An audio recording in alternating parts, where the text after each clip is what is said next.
What are those green boxes in your yard? Sometimes they're round, sometimes they're rectangle. What are they? And what's inside, if you dare to look? Let's find out. So here's what one style of sprinkler box looks like. Inside you'll find spider webs, which are disgusting, but they are good for the environment, so we'll keep them.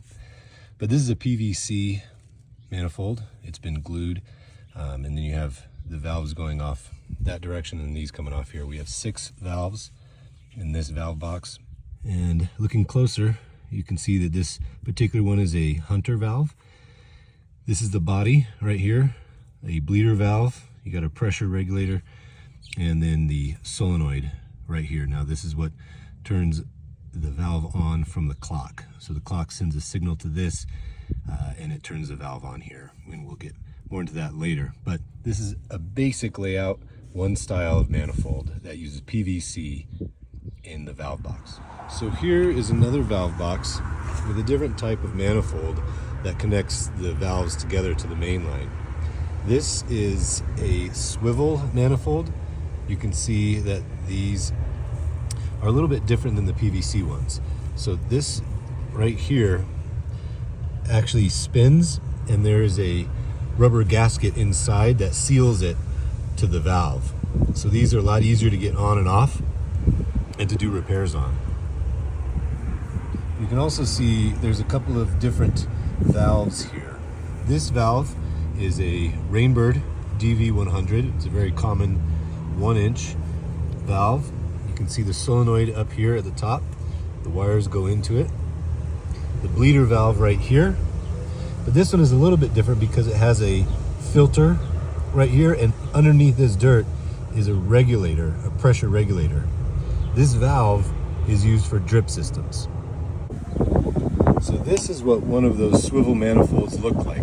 This is just a single T. It has a male thread on this side and then a female swivel on this side. You can see that this swivels without the T moving. Inside you have an O-ring which seals the valve to the manifold or the next section of manifold. And here you have another O-ring, nice thick O-ring.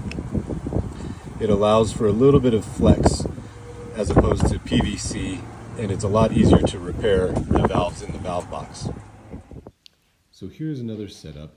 If you look underneath these valves, you can see the PVC is connected from the bottom as opposed to the side. These are angle valves with the connection underneath the valve. These valves are called anti-siphon valves and have a backflow preventer attached.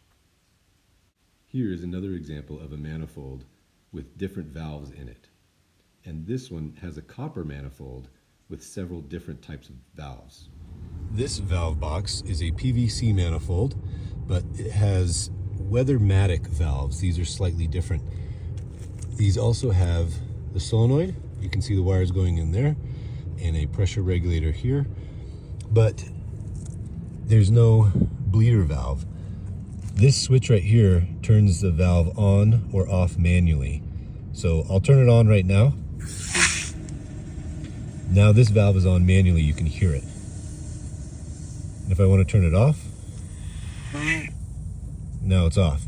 Now valves are in the closed position until the clock tells it to turn on. Or you turn it on manually by flipping this switch. Or if this is a different type of valve, you could turn it on with the solenoid or the bleeder valve. So there are also round valve boxes like this one instead of the rectangle ones. Inside you may have 1, sometimes 2 valves inside.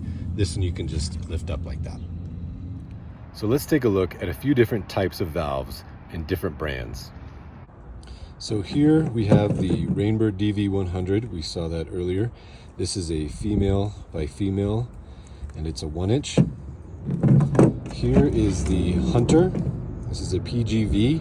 This is also a 1-inch, but this one is a male by barb. So this one threads right into a manifold and goes straight into the poly pipe. This one you need to get adapters for.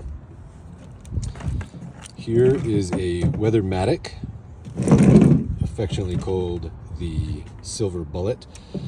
This one has the solenoid at the top. This one has the switch here to manually turn it on and off, but there's no bleeder valve on this one. These are great valves, but also a female by female. This one is an Irritrol. This is the angle valve that comes in from the bottom and then goes out at an angle to the lateral line. You can see the arrow there, so make sure you're installing it the right way. This one does have a bleeder valve and the solenoid. So here is the Hunter male by Barb, the 1-inch. The solenoid says quarter turn on and off. So when you're trying to turn on manually, quarter turn, maybe a half turn, that's all you need. And hand tight. You don't want to crank it down too much, it can damage it. With the bleeder valve, same thing. You can turn it on. It has a slot for a flathead screwdriver, but I find that using your fingers is usually the best, and you turn it on and turn it off this way. Now, with the Irritrol here, this one is a little bit different. You can use a Phillips or your fingers to turn this on and off here with the bleeder valve, but you can also see it has an on-off here, so this one twists around. Now this one you can twist around a quarter or a half, but it actually kind of has a little bit of a stop with it. So you can also see here on the Rainbird valve here, this is an HV. It has screws here, and this allows you to take the top off of the valve. So you can use a Phillips, a flathead, or a 5/16 nut driver that takes these off. Now this one, there's no screws. This is known as a jar top. Irritrol makes them, Hunter makes them, a few others, but this is a jar top because the whole thing twists off the top like a jar. Then you can see the spring inside and the diaphragm.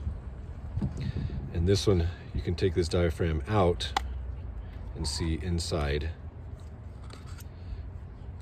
all the way to the bottom. Now when taking these apart, make sure you put them back the way you found them, and all the pieces go back in where they're supposed to line up. So this one has the spring, which tends to fall out, so you want to make sure it gets lined up correctly. And then you can put the top back on and screw it back on. It's easy to do when it's not in the valve box, but you can do it in the valve box, sometimes by hand, or sometimes you have to use a pair of channel locks to take it off. And sometimes you have to take the solenoid off itself so that you can get to the jar top. These just unscrew as well, all the way. So let's say you have a valve that's sticking on, or sometimes they stick off, so you're not getting any water, or if it's sticking on, it's constantly running. So the most common thing is there's something that gets stuck inside here. So the best thing to do is to remove the top. So I'm just using a 5/16 nut driver here to take the screws out.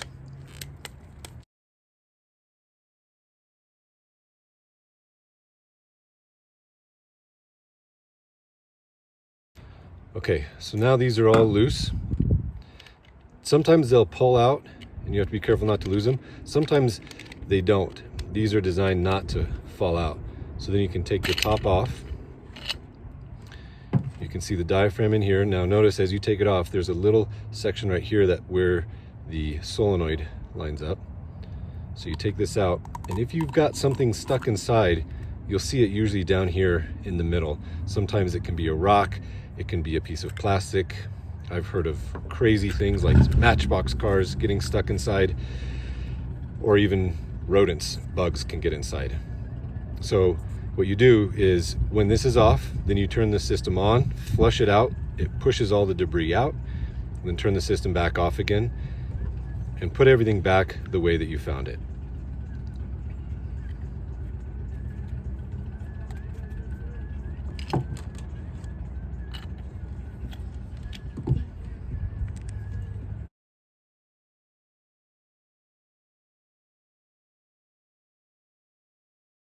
Okay, so now these are back on hand tight.